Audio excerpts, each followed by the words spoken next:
Ciri-ciri murai jantan yang bagus yang nanti bisa dijadikan sebagai pejantan di kandang ternak murai batu, dan ini khusus untuk pemula. Apakah kita harus cari murai pejantan yang bagus dan bagaimana ciri-ciri karakter yang bisa dijadikan pejantan di kandang ternak murai batu, karena pejantan ini yang nantinya akan memastikan telur itu bisa isi atau tidak. Jadi bagaimana ciri-ciri atau tanda-tandanya, simak videonya sampai selesai. Halo teman-teman, assalamualaikum warahmatullahi wabarakatuh. Kita bertemu lagi di seputar peternakan murai batu CCD Feed Farm.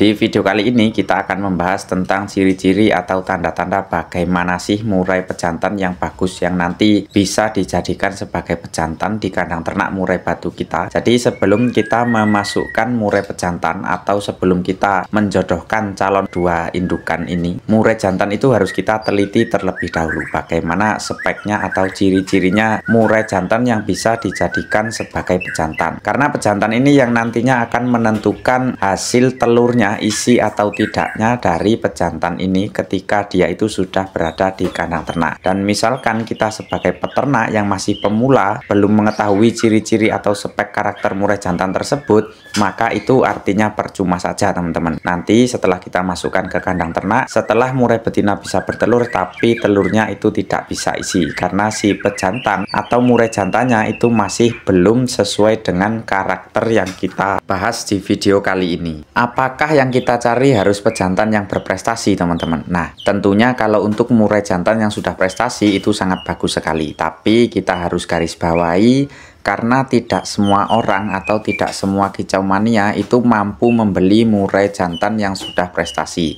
Jadi maka dari itu kita sekedar membahas murai yang tidak prestasi teman-teman, yang intinya murai jantan ini walaupun tidak prestasi tapi dia sudah layak untuk dijadikan sebagai pejantan. Pertama-tama yang harus kita teliti adalah usia teman-teman. Apakah usia ini bisa menentukan hasil atau tidaknya? Nah, tentunya pasti itu bisa menentukan hasil atau tidaknya. Apakah nanti pastol itu sudah bisa? Seharusnya pastol itu sudah bisa, asalkan pastol itu sudah gacor dor untuk harian, dia sudah mau bunyi. Ketika kita temukan dengan murai jantan yang lain, dia itu langsung ada respon atau melawan. Tapi ada kekurangannya teman-teman ketika kita menggunakan murai jantan yang masih pastol. Karena yang masih pastol itu bisa dibilang birahi masih belum stabil. Dalam artian birahinya masih naik, kadang juga turun.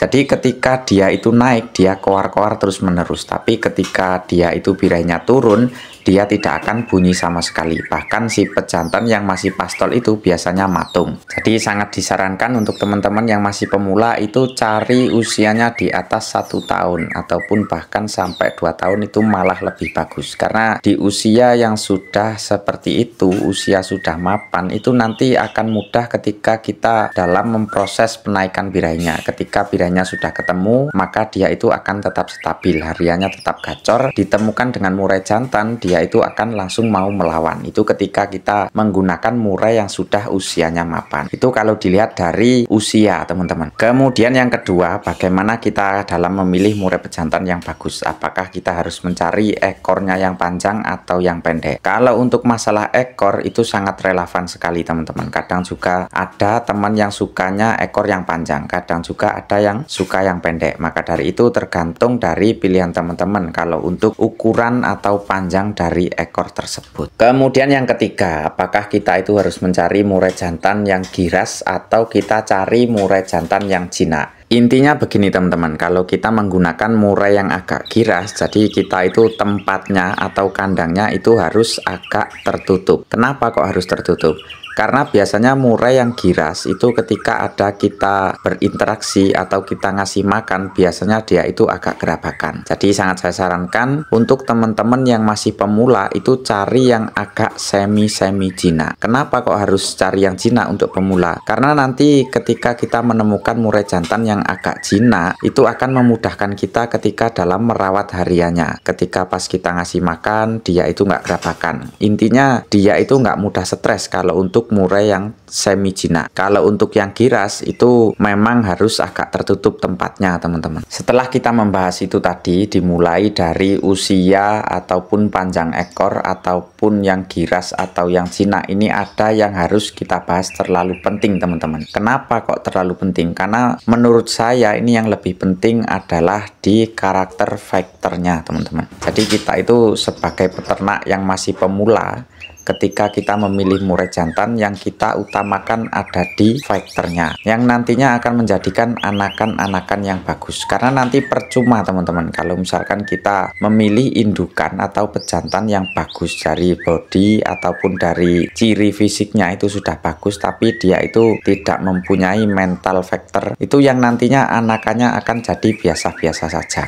Maka dari itu faktor itu sangatlah penting. Kenapa kok terlalu penting?